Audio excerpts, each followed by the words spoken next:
If you have seen the Avatar movies, and I bet you have, then you might be wondering as to how humans operate on a distant world with such punity, especially in the second and third movies. It is as if they have a huge base of operations that is nearly untouchable by Eywa and the Na'vi people. Well, you're right. There have been a couple of human bases in the distant moon world, with one gone and another one that is still active. And so here in this video we will explore how massive this remaining one is, this extrasolar human city, and how it was made. We will also first explore as to how humanity got a foothold on this place first of all, and then get to the Bridgehead city when we're ready. So let's get to it.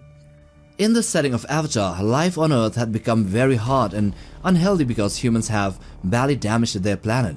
By the 22nd century, Earth is extremely overcrowded, with more than 20 billion people living on it, which has used up most of its natural resources. Forests are gone, clean air is rare, and fresh water is limited, making everyday life difficult for most people. Many animals have gone extinct, and humans are also facing what is inevitably a massive population crash in the coming years. Pollution covers cities, and people have surrounded themselves by machines instead of nature.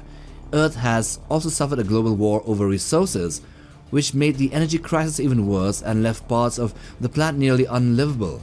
Because Earth can no longer support humanity at such a scale, people have now turned to space, especially the moon of Pandora, to mine valuable minerals like unobtainium, and also with the hopes of colonization and migrating to the moon world for a new future. So Pandora was discovered sometime between the year 2050 and 2077, when powerful space telescopes studying the Alpha Centauri system noticed something very strange about one of its moons orbiting the planet called Polyphemus. There they found a moon orbiting a gas giant with a habitable environment and an almost habitable atmosphere.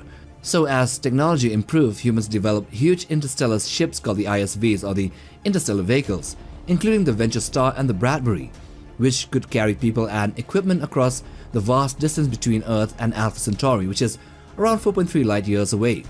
The first robotic landings on this world happened in the year 2084, and over the next decades, these ships made many long journeys, including the trip from 2148 to 2154 that brought Jake Sully to Pandora. So humans have begun settling in this moon world by the mid-22nd century, and to support mining and settlement, humans have built their first major base, which is called Hell's Gate, which is officially named the RDA Extrasolar Colony 01, with a population of several hundred to maybe 1,000 in the later years.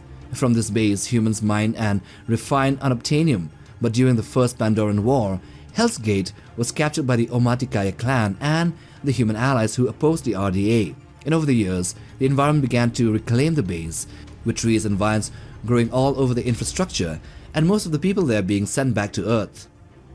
But this was never the end. The second invasion of Pandora happened in the year 2168, which is 14 years after the RDA was first driven away, and this time it was very different from the earlier, more careful landings. Instead of coming mainly to mine resources or to study the moon, the RDA returned with a clear goal to take over Pandora and make it a new home for humanity. Since Earth was becoming unlivable, they arrived in 10 heavily armed ISV spaceships, each carrying about 200 people or more, bringing a total of around 2,000 settlers, soldiers and workers. These ships were no longer peaceful science vessels. They were now redesigned for atmospheric entry and combat, and their landings burned huge areas or swaths of land, killing forests, animals and destroying nature in minutes. The RDA quickly reclaimed Hell's Gate, or at least the area where Hell's Gate is contained, and unlike the first arrival, which was slower and more focused on research, this invasion was fast and ultra-violent. Using advanced machines, the RDA built the massive coastal city of Bridgehead in less than a year, showing that they were no longer simple visitors on Pandora, but now colonizers officially. Even the ISVs had their habitation modules replaced in order to tow rugged 40-story buildings known as landing modules that carried heavy equipment such as military vehicles and machinery. These landing modules also allowed for instant domination of the ground, which included the rapid deployment of forces which drove away the remaining resisting Na'vi people. So Bridgehead City became this massive new human settlement on Pandora, built on a scale never seen before by humans of Earth. It is about the size of Long Beach, California, with a city core around 6 miles wide or almost 10 kilometers. Around the city is a huge kill zone, a dead strip of land 2 miles wide from the city walls to the nearby forests, where all plants and animals have been sterilized or destroyed in order to protect the city and to get a clear line of view for defense against, incoming Na'vi forces or wildlife from Pandora. The city itself is surrounded by 19 miles of thick defensive walls, which are armed with heavy guns, missiles, and heavy weaponry mounted on giant concrete towers. This city, called Bridgehead, has multiple access points including land gates, sea gates, and a river gate, which makes it both a fortress and a port city. With its factories, military bases, and ports and living areas all combined, Bridgehead is not just a base, but now a full-scale city, showing how serious humanity is now about turning Pandora into its new home. So what's truly crazy is how this city was built. So Bridgehead City was built very quickly using powerful technology instead of, normal human labor. So firstly, the return of humans was devastating. The modified ISVs flew down into the atmosphere and fired massive engine exhausts into the jungle near the Omaticaya lands, instantly burning the forest and killing wildlife across a wide area. This destroyed land became the flat ground needed to build the city. After that, giant landers brought down bulldozers and AMP suits, which cleared away the remaining plants and animal remains. Once the land was cleared, the real process of building began. Using AI-controlled systems and giant 3D printers, the RDA printed buildings, walls, roads, and factories piece by piece, finishing in 1 year what would normally take decades to build a city. Swarms of small construction robots called the Hexbots did the majority of the work. These machines could climb walls, weld metal using electric sparks, carry heavy supplies, and even move very fast, working non-stop and guided by AI. These Hexbots built and repaired structures day and night, 24/7, making Bridgehead grow rapidly into a full city in just under a year. Now let's take a look at the city as a whole and the sections that's contained in it.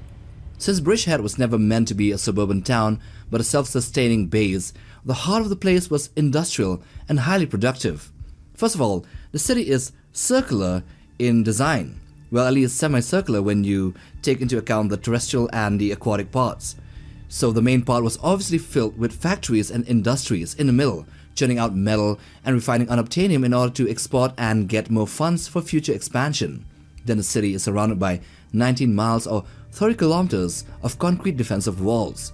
It had 3 land gates, 2 sea gates, and 1 river gate where the RDA vehicles could go in and out as needed and yet still have a protective barrier against the planet's life forms. Of course, we can't forget the massive 40-story tall habitation modules or landing modules dropped by the ISVs. Then also they have barracks for the military, air bases, landing zones, and command and control center in the middle. The defense of the city walls is impressive with automatic guns, missiles, heavy weapons, and a range of sensors that can track moving targets from over the horizon. This amount of precaution is no doubt adapted and learned from the earlier events of the first movie and how, the RDA was driven out by basically Stone Age level humanoids. And it is now meant to be able to fend off even a massive Na'vi army, and also to deter hordes of wild animals sent by the planet's hive mind called Eywa. But there's one section that juts out into the forest, and this is the maglev train track that connects the city to the many mining zones which are located off-site and often goes through Na'vi-infested zones. So that is essentially the city and how it is designed, circular in nature, with defensive walls and a very industrial center, with landing zones and many military sites located in strategic zones inside the city. So aside from the impressive infrastructure and buildings, the RDA also has enormous and powerful machines inside of it, which makes their presence on Pandora loud, destructive, and impossible to ignore. Inside the city are giant bulldozers, excavators, and land-clearing vehicles like the hell trucks, cranes, and tractors everywhere, and these are often deployed off the city in regular intervals. There are swarms of robotic workers called the Hexbots, which melt metal, carry supplies, climb walls, and repair structures non-stop. There are the large cargo landers and transport aircraft to move people, vehicles, and materials from ships in orbit down to the surface and back up. The landing zones and airbase is filled with many Samson and Scorpion gunships as well as blimps and the massive Dragon aircrafts. Of course, humans on stealth suits and AMP suits are seen everywhere, maintaining constant vigil on-site and off-site. At sea, the RDA operates massive vessels like the Sea Dragon, the new floating factory ship, which is seen in the new movie Part 3 or Fire and Ash, which is a floating factory ship, and it also has many small Matador and Picador vessels, which are used for hunting and transporting the Tolkien fluid, which is otherwise known as Umbrita. Together, these construction machines, transport vehicles, and military weapons show how well entrenched humanity is on Pandora, with nothing that can stop them except for the toxic atmosphere, which might maybe change in the next movie installations. And if you've seen Avatar 3, then you'd know what I'm talking about. So now that we are done with the infrastructure of the city, now we come to the blood of the city, the human population. See, they grew slowly at first, and then very quickly as Earth's situation became worse.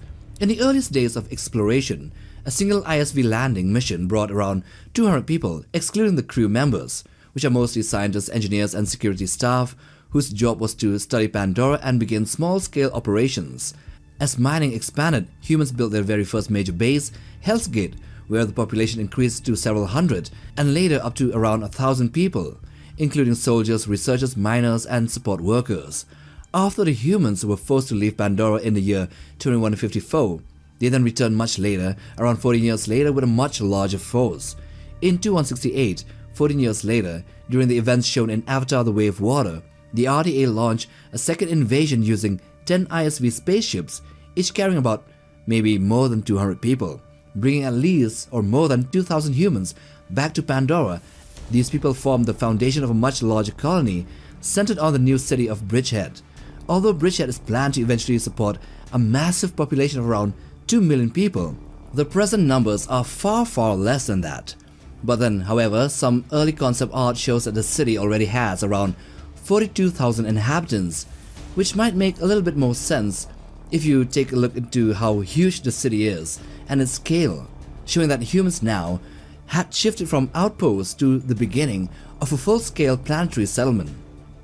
But wait a minute, you might be wondering about the math. If a single ISV could carry only 200 people in one go, and there are 10 of them, how is the population 42,000 in just a few years? Well, the answer is that the early ISV ships were modified to transport far more humans by adding large habitation or landing modules with cargo pods and automated life support systems. And also that humanity might have been sending more and more of these ISVs after the first wave of 10 ISVs in 2168. This would make sense as Earth was becoming overcrowded, unlivable, polluted, and close to collapse, with many humans being willing to leave everything behind for a chance at a better life. So the future of humanity on Pandora points towards a mass migration away from Earth, especially after the discovery of Spider surviving with the help of Pandora's mycelium, him being able to breathe freely in this strange new world, which gives hope for humans that they may one day live there without Mars. This would encourage millions more to want to relocate to Pandora, which would then turn it into humanity's new home and prime new real estate. So that's the grim future of this moon world. Well, grim for the Xenos and a new hope for our species. Now with that, we come to the end of this video on the human city on Pandora, which is Bridgehead City, and how many humans are there. So, do hit the like button for support, and also for the ones holding their phones in their hands. If you see the hype option, then you could press it and help us to push this content further. Subscribe to be a part of Legion Nutbug. Until the next time, take care, boys.